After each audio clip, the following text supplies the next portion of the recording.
Okay, so we're about to start. Welcome to the second day of BELTA and TESL Toronto web conference. For our first session, we have Sandy Millin today. But before I introduce Sandy, can I also tell you again, sorry to repeat this, but can you please share the conference on Facebook and Twitter using the hashtag TOBELTA and try to tweet and retweet so that we can have more participants. The recordings will be ready soon, so you can also watch the first day recording. And now let me just introduce Sandy Millin to you.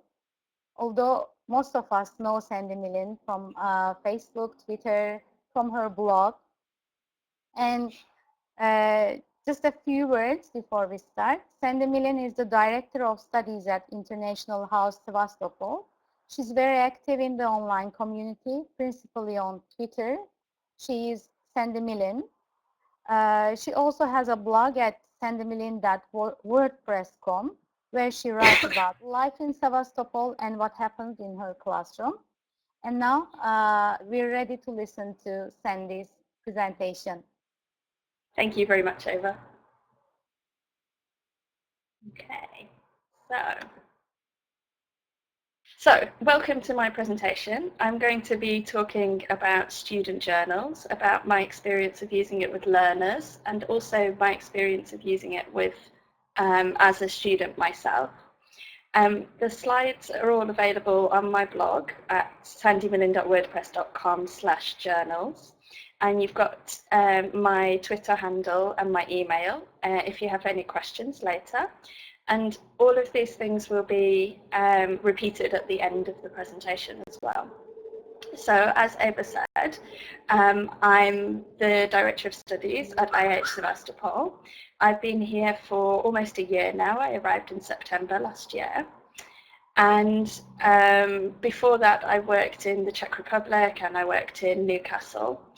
I first heard about the idea of using student journals when I went to the TESL France conference in November 2011. I can't remember, unfortunately, whose session it was, but it was a woman who was talking about using journals with university students. And I really liked the idea, but it took me quite a long time to start using it. But now I've been doing it for, I guess, probably about 2 years, and I really believe that it helps the students, and I'll look a bit more at why later on. And in my personal life, I've also been keeping a diary since I was 17, so probably journals were always going to appeal to me. Okay, so my first question, or the first thing that I'll answer is what exactly do I mean by a student journal? So can you, in the text box, what if I mention a student journal, what do you think I might be talking about? I'll give you my definition of it in a moment.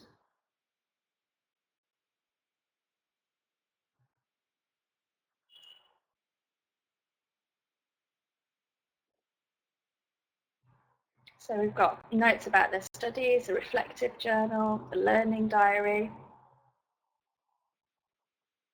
Okay. Anything that happens in their lives. You've been talking to me, Natasha. Or vocabulary, okay. Reflective practice, I guess, would be more for teachers possibly, but it could be for students too.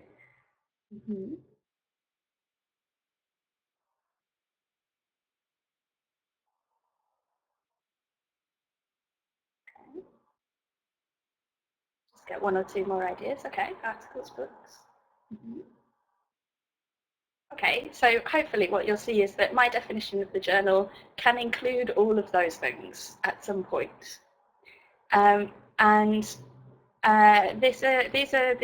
This is my exact definition of the journals that I've been using with the students. But as you can see, there are lots of different ways of doing it, or lots of different things that you can use it for. So for the journals that I've been using, or the definition that I use, is that it's something that the students write in regularly. They do it in a single location. By this, I mean it's not lots of odd bits of paper. They have a single place to do all of their writing.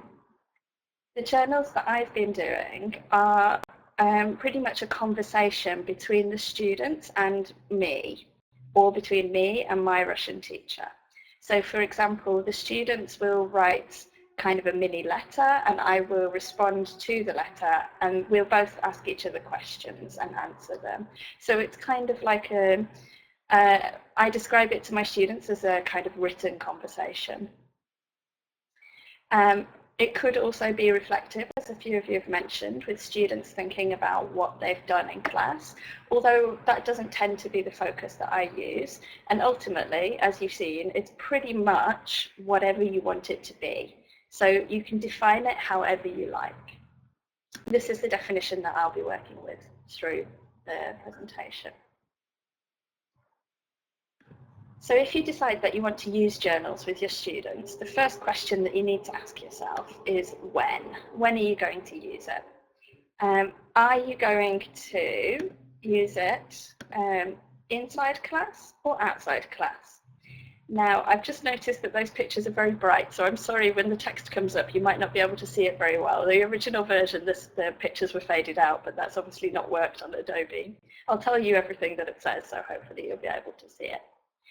So if you decide that you're going to use the journals in class, you then have a further set of questions.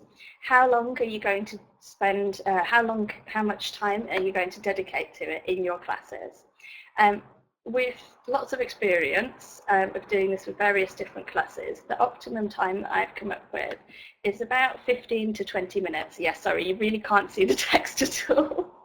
It's about 15 to 20 minutes.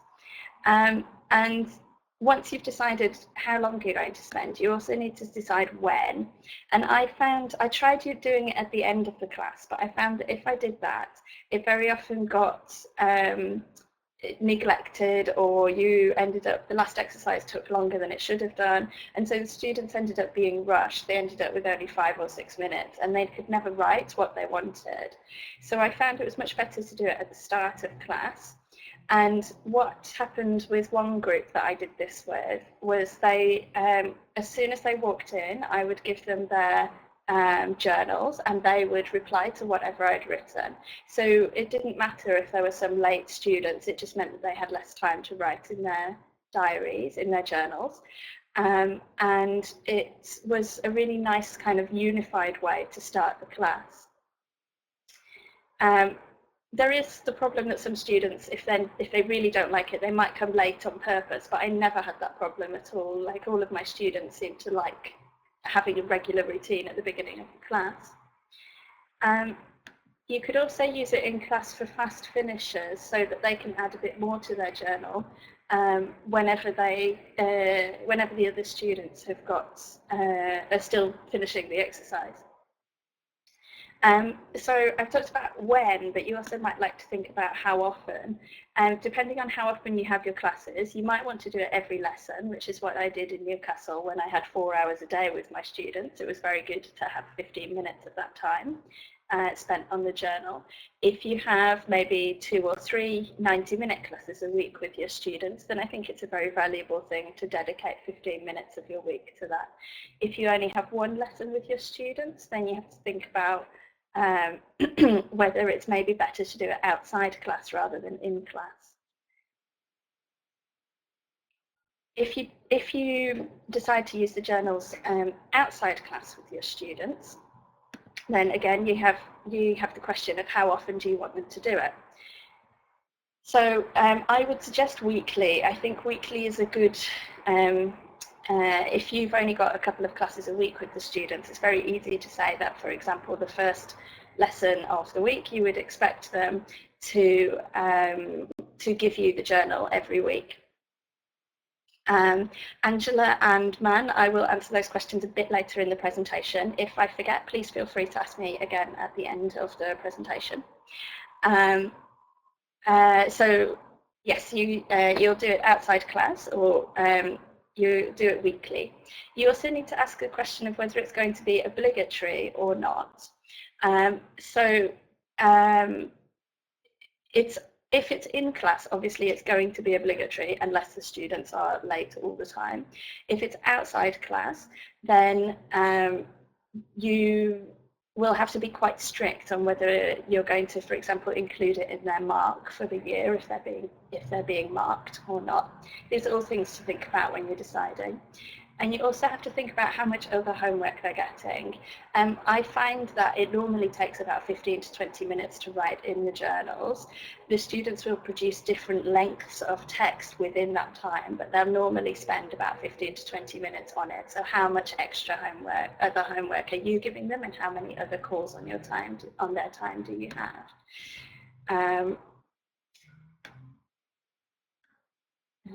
Sorry, I've just Cecilia, I can only see half of your question. It says, when you talk about using it with fast finishers, I can't actually see the other half of your question, unfortunately. I will try to answer it in a moment.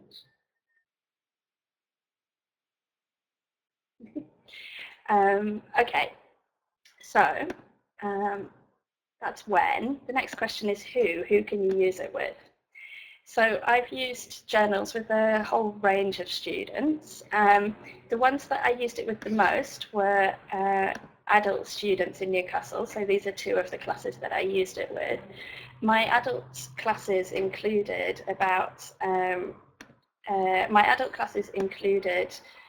students from the age of about 16 and upwards, so that did include teenagers as well, and they were all equally enthusiastic about using the journals. I'll share with you later some of the comments that the students had about what they thought about using the journals. I also used it, so in those classes I was teaching them for 20 hours a week, 4 hours a day. The class that I've just put the picture of on there, this is a class that I taught twice a week for 90 minutes, and they had another teacher for the other 90 minutes. So they had 3 classes, 90 minutes each, shared between 2 teachers. These students, I used the journals as optional homework, so not all of them did it. I had about 3 students who did it regularly, who wanted to do it. So it wasn't obligatory, but if they did it, then I would look at it.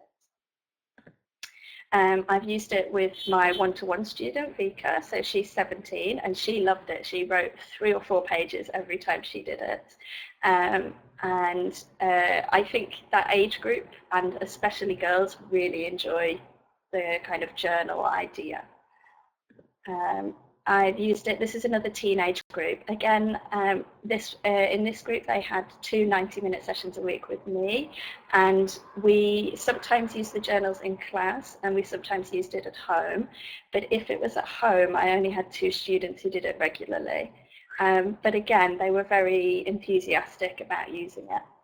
And I've even used it with teenage boys. So these are 2 boys from one of my teenage classes, as Angela was asking. And they both used the journals, and the one on the right was particularly enthusiastic about it. He loves English, and he loved the opportunity to write about things that interested him. So I didn't really have to motivate him. What I find with the journal project, with using the journals, is it works a lot better if you're not forcing the students to do it. I think that you should encourage them and try and persuade them and show them the benefits, but I don't think you should force them and make them do it, because that will switch them off from it and it defeats the object of the whole project. But I'll talk a bit more later about some of the motivation as well. I haven't tried it with young learners, but I think you could try it with them as well. Maybe combining pictures and words. It doesn't have to be just writing. Maybe they can draw a picture and write a sentence underneath it. A kind of simpler version of the journal idea. So the next question is how? How do you do it? So the first thing that you need, or that your students need, is a notebook. I would suggest maximum size of A5. This is one of my student journals from that class that I just showed you. This student bought it herself. I've also, if you look at the picture, you can see that those are not my journals, but if you look at the picture, you can see the very small journal with Big Ben on it. When I originally started journals, I was using notebooks that were around about the size of the Big Ben one. One of the students complained that it was a bit too small, but I think for some students having a small page is much less daunting because they feel like they can fill it and they don't have to write that much to fill it. So I would suggest a maximum of A5, but possibly smaller, and try to persuade the students to buy their own notebooks because that way they have something that they want to write in. When you start off, I would always suggest doing the first entry in class. This means that all of the students have done it once, and if you do it once, it's a lot easier to do it again.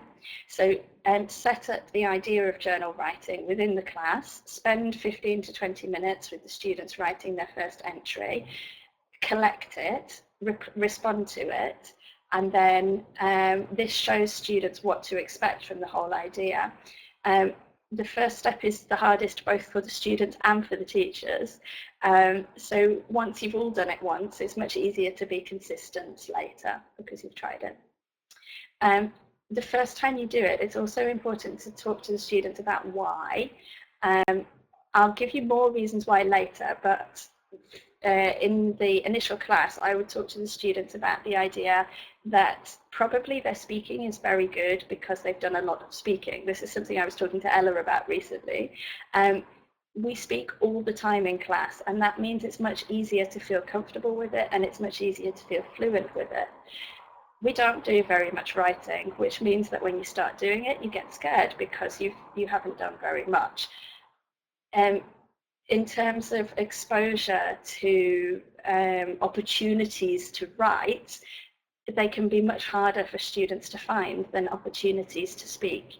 So explaining this to the students can really help them to feel comfortable with it.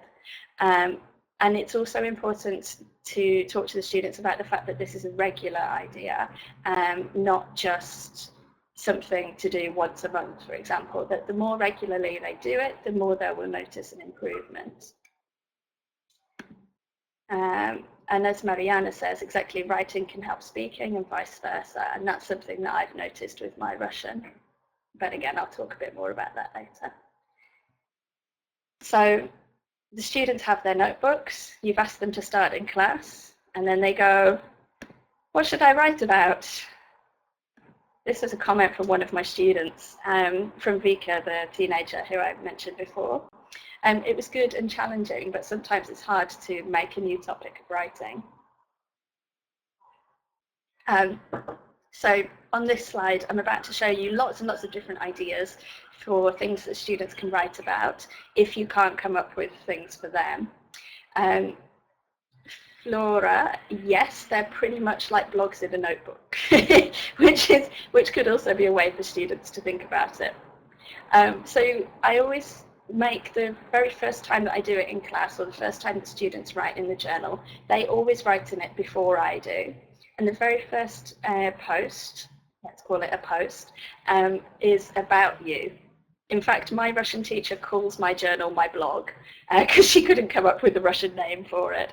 So I get students to tell me something about themselves. That means that my first reply to them, I will ask them further questions about something that they'd mentioned. So for example, if they mention that they like karate, I might ask them, how long have you been doing karate for? What do you like about it? And it means that immediately we're personalizing it. I also encourage them to ask me questions as well. So I get them to answer my questions and to ask me questions, because I think that if you're asking the students to share information about themselves, it's only fair that you return the favour, that you share information about yourself. I tell them to ask me questions, but I also say to them that I do reserve the right to not answer them. So they can ask me questions, but if I feel like it's something more personal, I will say I'd rather not answer that, and they're also welcome to do that as well. You could use coursebook speaking or writing questions as a prompt, but doing it in a journal. You could use prompts from the teacher or from other students if they have ideas. You can also get prompts on the internet. For example, now this is clickable, I hope. If you click on New York Times 150 questions, it should take you to a list of 150 questions published by the New York Times. And you can either choose them yourself to give to the students, or you can say to the students, if you can't think of what to write, you can have a look at the New York Times 150 questions. Journal jar, again, that's clickable. If you click on that, you will get a random topic. Sometimes the topics are sentences, sometimes they're single word prompts with suggestions for things that you can write about. Plinky was, sorry, it hasn't quite closed yet. It's closing at the end of August. Plinky had a prompt a day, I think. The website is closing very soon. However, when you click on it, you'll be taken to the Twitter stream, and all of the prompts are still on the Twitter stream. So you'll be able to go back and choose prompts that you find interesting. Just having a look at the comments on the side, and Cissy, I completely agree with you. I much prefer writing in a notebook than writing on the computer, although I will share with you some technological ways that you can do this a bit later in the presentation too. So Journal Jar, Plinky and New York Times, those links are all clickable so that you can find the prompts there. Apart from writing factual things, you can also encourage the students to write poems and stories in there as well. They could be stories from their life, but they could also be imaginative stories. I had a student who wrote me a story about a dragon, which was very entertaining. He was a very good writer. Mariana, Plinky is about to close. As far as I know, Journal Jar is still open, but Plinky is about to close. So the link, when you click on it, takes you to their Twitter stream, not to their original website, because as far as I know, the Twitter stream will still be open. And again, the same as what is a journal. What can you write about? The ultimate thing is you can write about whatever you like. That's the joy of the journal. They can write whatever they want to write. So that's what the students can write about. Now, what do you do as a teacher? What's the teacher's role in all of this? So the first question to ask yourself is, are you going to correct the journals? Now, this, some people believe that you shouldn't correct it, but I find that unless it's really, really difficult to read, the students actually really appreciate correction. I don't use correction codes or anything like that in the journals. I just correct it. I just write the correct version in there, because the focus is on fluency, not on accuracy, but the students appreciate being corrected. And I also can put question marks to show where I don't understand and ask the students more about it.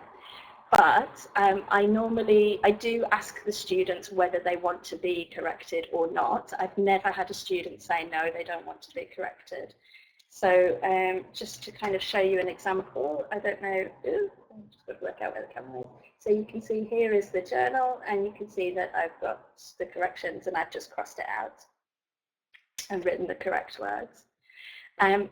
If students are writing the journals in class, then they can also ask you questions about the corrections while they're writing the journals. So the class that I mentioned before, where we did the journals at the beginning of the lesson, I was there and students could ask me questions as we were going along. By having the correction in there, it also means that they can see how they improve over the course, and it promotes feedback and reflection. So here are 3 comments from an advanced group that I used it with. So as you can see, I honestly think that it really helped me, because you corrected my mistakes and I hope I won't make them again. It makes the language problems obvious, and sometimes I haven't been aware of this. It's good to know so that I can work on it. And I know my weak point and I'll try to improve it. And this was from 3 students. I just asked them what did they like about the journals, and mistakes and correction was one of the things that they picked up on.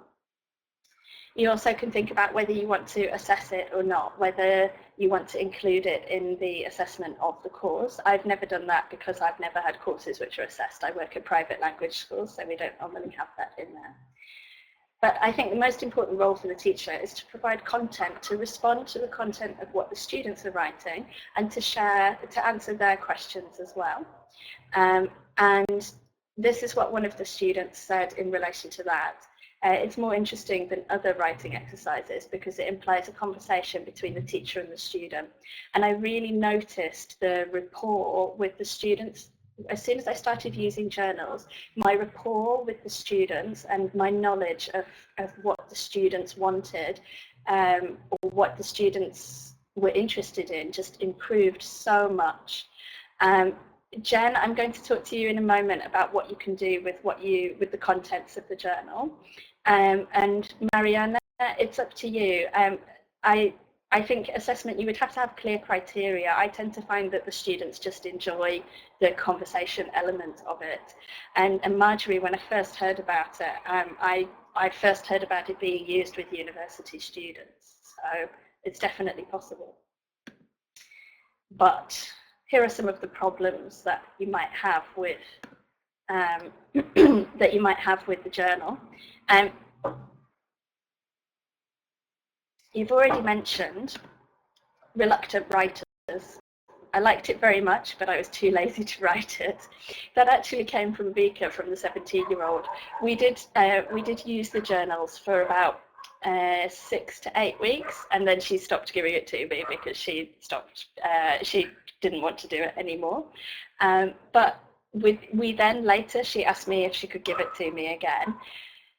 If you've got reluctant writers, I think there's no point forcing them to do it. But if you show them that they are improving, and if you talk to them about the benefits of the journal, I haven't found anybody who really didn't want to do it. I had students who only wrote 2 or 3 sentences, but that was fine. That's better than nothing, which they probably would have written otherwise. I think the idea of this is it's meant to be enjoyable, not stressful. And if you make it stressful, then they won't do it and it will defeat the object completely. Another potential problem is the personal nature of writing in the journal. So again, from Vika, well, I think that writing a letter is a good way to express your feelings, emotions, and handwriting. I said to you before that you can tell them I'd prefer not to answer that. If students say they don't want to share personal information, they don't have to. They can tell you about whatever they like. They can tell you, they can describe a film. They can really whatever they like. They don't have to tell you their deepest, most intimate personal secrets. On the other hand, if students are talking to you about personal things, that means that they trust you. Think about how you would deal with it if they took you aside and spoke to you about the same things that they're writing in the journal. I've never had trouble with this aspect of it though, and I don't know exactly how I would deal with it if it happened. So if anybody has any suggestions, I'd be very grateful. I hope it's not too noisy outside. There's lots of motorbikes going by because there's a bike show happening this weekend. Another problem, this time from the teacher's side, I need to have a life. Yes, my work-life balance is rubbish. When I was doing this with my students every day in Newcastle, it took me about an hour to look at their journals each day.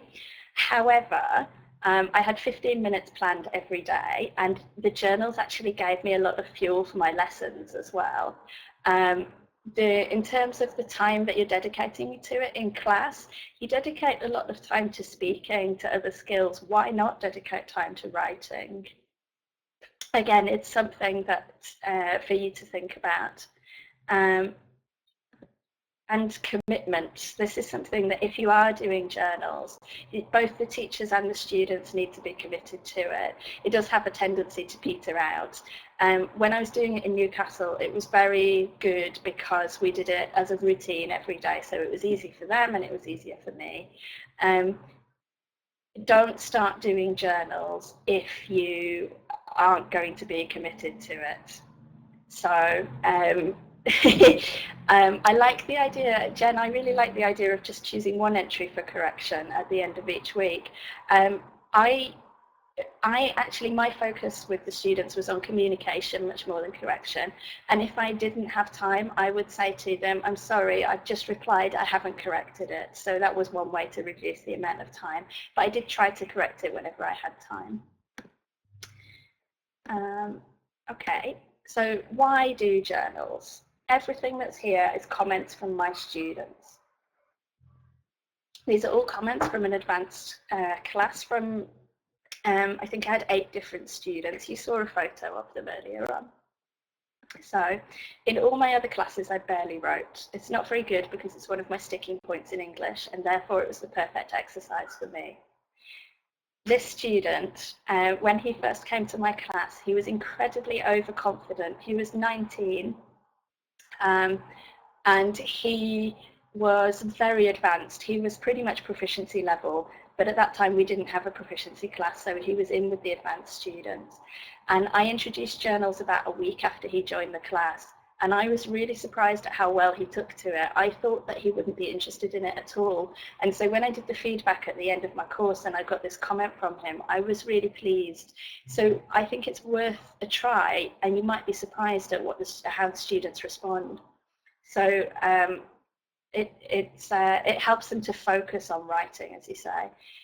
For Arabic students and other students who have non-Roman alphabets, it's actually a very, very good way of them practicing the Roman alphabet. It encourages them to write a little bit each day. And so it doesn't matter if all their writing is 2 or 3 sentences. They're writing and they're handwriting, so they have to think about spelling and things like that. It was very educational for them. These 2 comments, as you see, I've used different ways of expressing my opinion, and we tried to use the vocabulary we learned before, so it was a good way to practice. My students really liked being able to show off their new vocabulary and their new opinions. It's a great thing to do with the journal. It's positive to learn about your students, and it's a way of knowing each other better and practicing my writing. As I say before, it really improved my rapport with the students. And I really got to know those students very well, and they got to know me as well, which, as I say, I think it's fair to be even with them. For the students, it's good to write about their daily life, and it's also interesting because we wrote about things that we liked. This really showed me what my students were interested in. In this particular group, it turned out that pretty much every journal at some point talked about films. So then I spent a week doing film vocabulary and film reviews and things with them because I could choose my topics. And we finished up the week by going to the cinema. And I got that from them because of what came up in the journals. One of the students started talking about playing cards. And it turned out that he was really good at doing card tricks. So he was a very shy, retiring student. He didn't really like showing off to the rest of the class or even much talking in front of the rest of the class.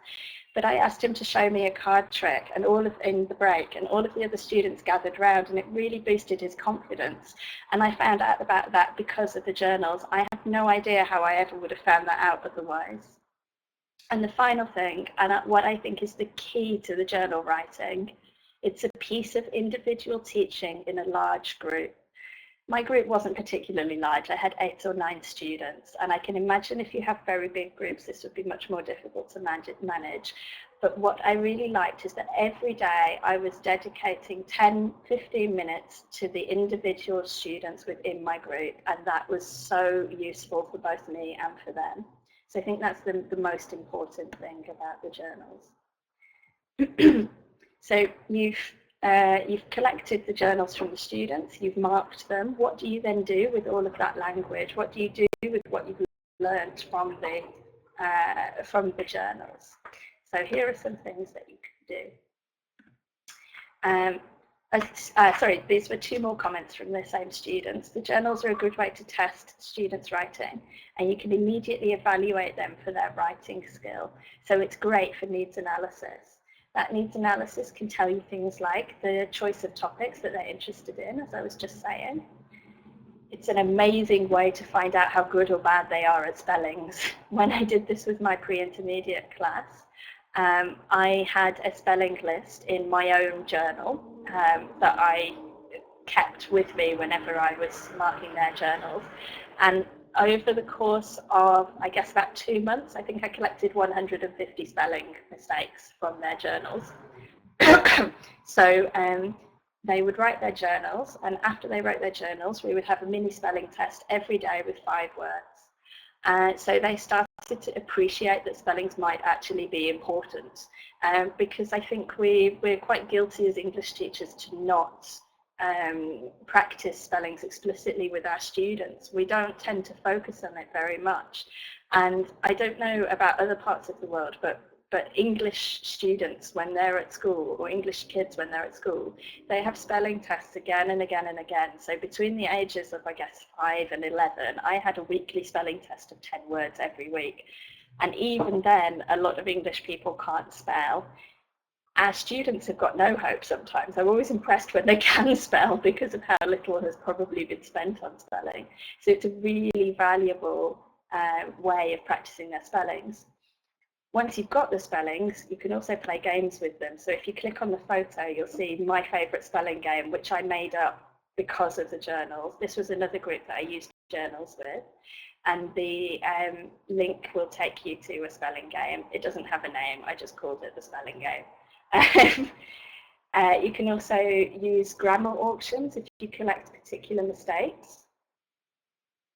I'm not going to explain how it works because it takes quite a long time, but if you Google grammar auction, you'll definitely find an explanation of how it works.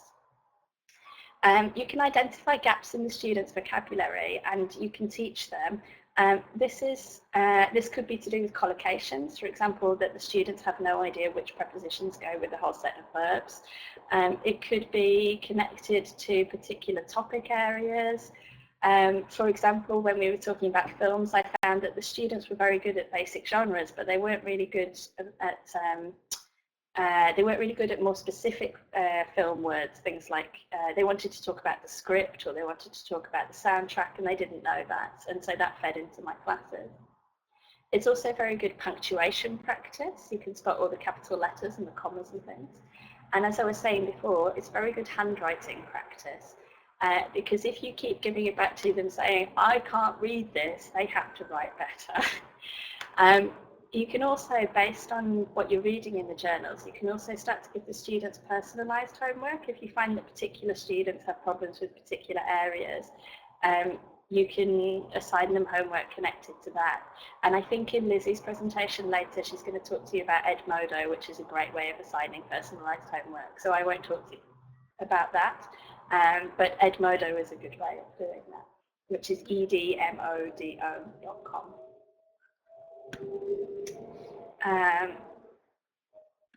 So that's how I've used journals as a teacher. Now, here's my experience. I have been studying Russian since I arrived in Sebastopol in September. And I started using journals with my students, I guess, in about April time. And then in May, I realized that I'd been here for 7 months and my Russian really wasn't coming on very much. So I wrote a blog post, which I know quite a few of you have read, about how I'm learning Russian. And I decided that one of the things that I was going to do to help me practice was to ask my teacher if she minded me writing a journal with her. So she told me that I should buy a notebook with an animal on it because she likes animals. And I went to the shop and I found these 2 notebooks, which are from the film Frozen. And I couldn't choose which one I wanted, so I decided to buy both of them. So these are my 2 journals.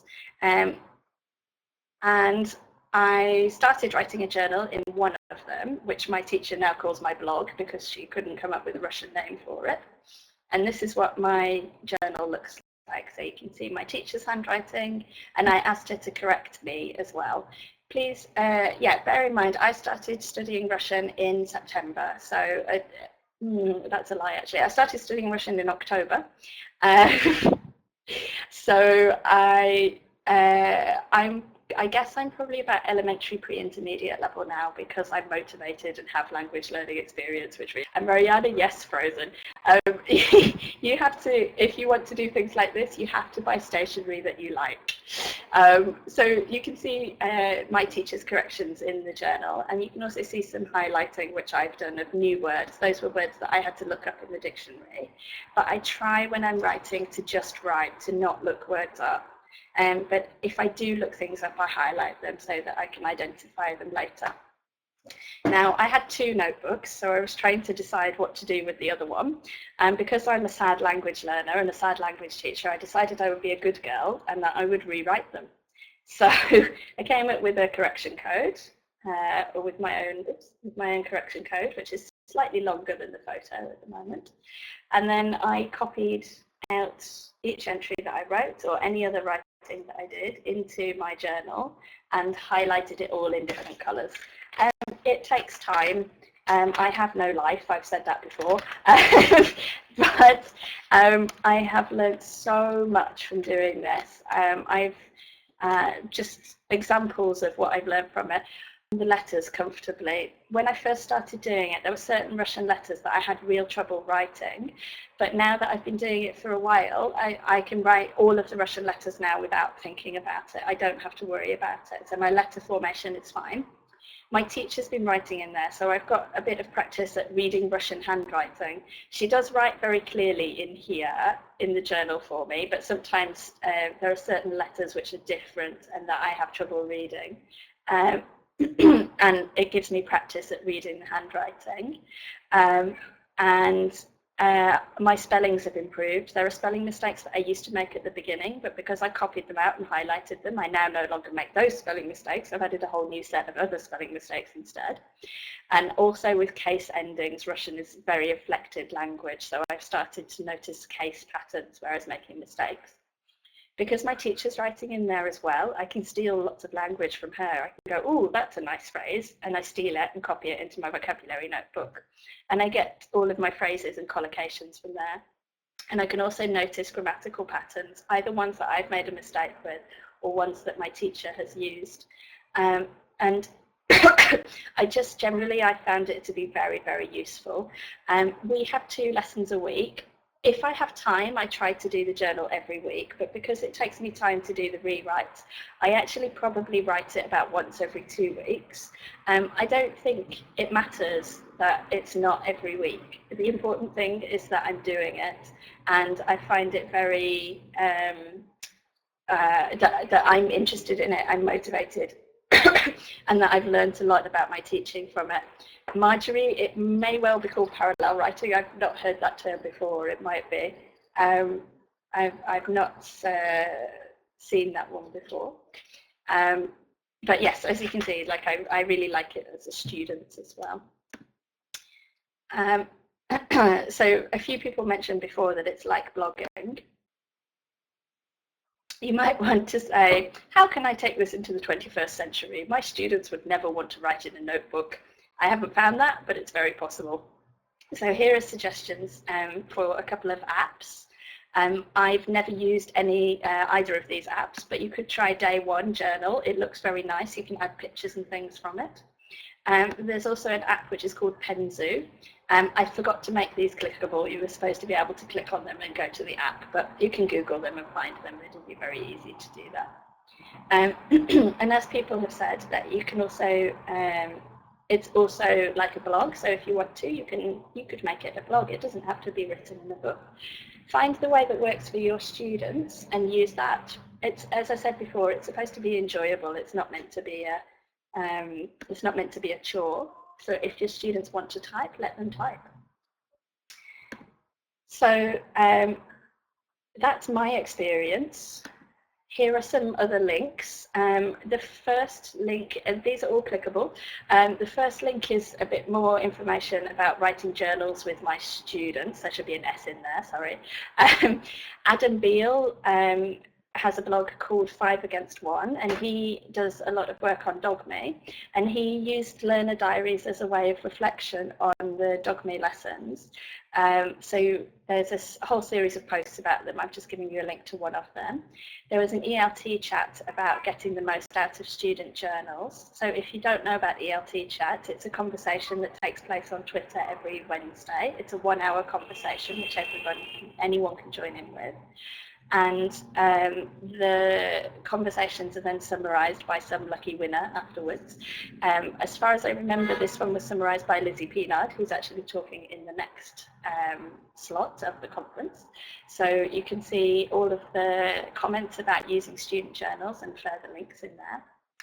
There was an article in issue 83 of English Teacher Professional. I think it's only available to subscribers. I don't think it's available freely. Apart from that, everything else in here is available to everybody. This was about a literature teacher who was using journals for creative writing, who was using it with university students. And they were doing bits of creative writing in there and bits of reflection on their learning. And the other 3 links are all to research from various journals into journal writing. And one of them was dialogue journal writing, which I think is the technical term for what I'm doing or what I've been describing, but I'd not seen it called that before. So we're coming to the end of the presentation now. So does anybody have any questions at this point which I haven't answered yet? Just make sure I can see all of them.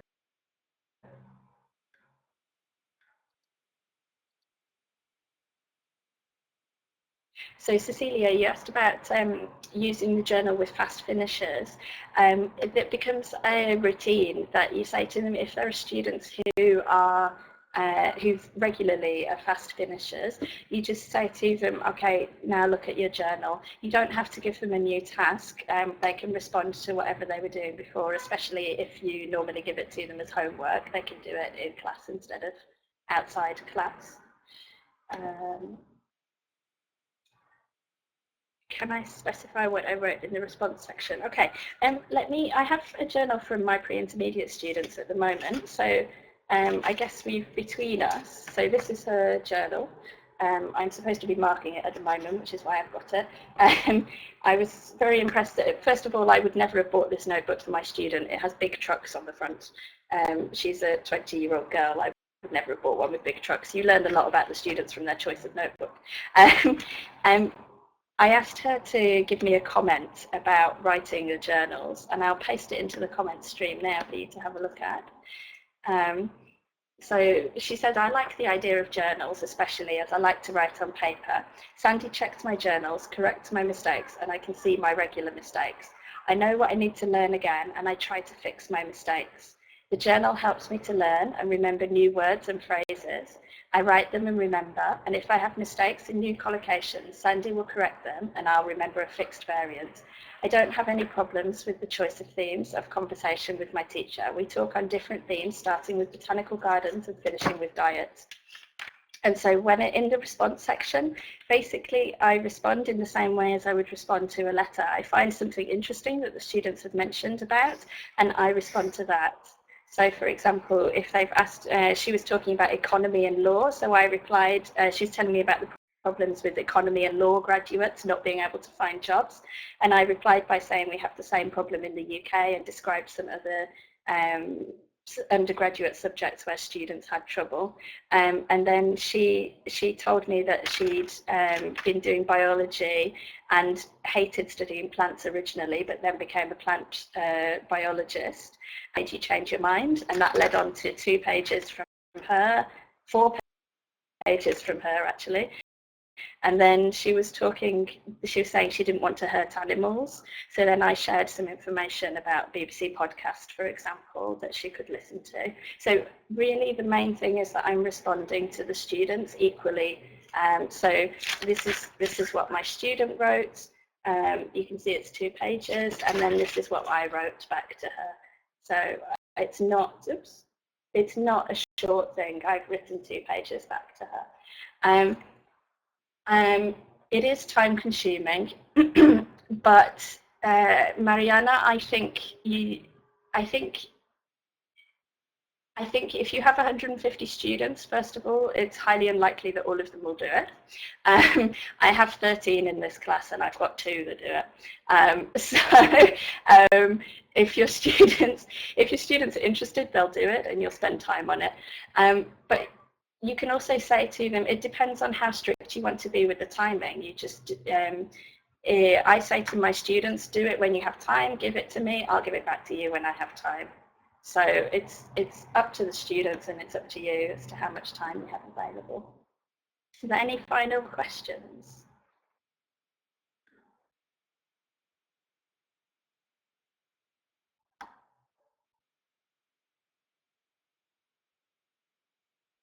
Natasha, if some of the students finish the writing very quickly and others need more time, I normally give them a time limit. And when they first start doing it and they finish very, very quickly, I'll go and look at it, and I might verbally ask them 1 or 2 questions just to give them the idea at the beginning. Once you've done it 3 or 4 times, I tend to find that's not a problem, because the students are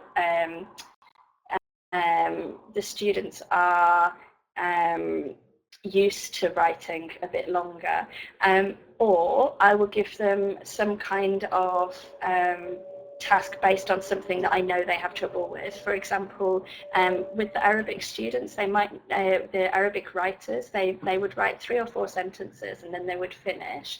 And then I would encourage them to read a sentence from a text that we'd read recently, turn the text over, and then write it again. So it gave them extra handwriting practice, but they didn't have to think about all the ideas. Khan, I talked about that a bit earlier in the presentation. So I don't correct all of the mistakes. Again, it's up to the students, and it's up to you. And I'm just going to finish off now, because so that they'll stay on schedule. Sorry, I didn't notice the time there. So thank you very much for everyone for coming. And there's the final link again, so you can see it all. Thank you. Ava, we can't hear you. I'm not sure if you're talking at the moment.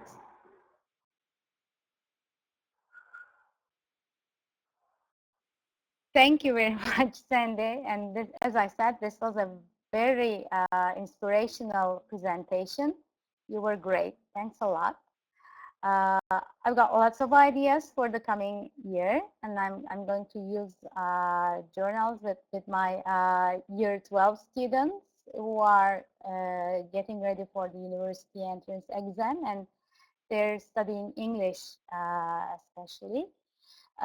Yes, now we're going to get ready for the next presentation. We have 10 minutes. Thank you for being with us, and see you all in 10 minutes.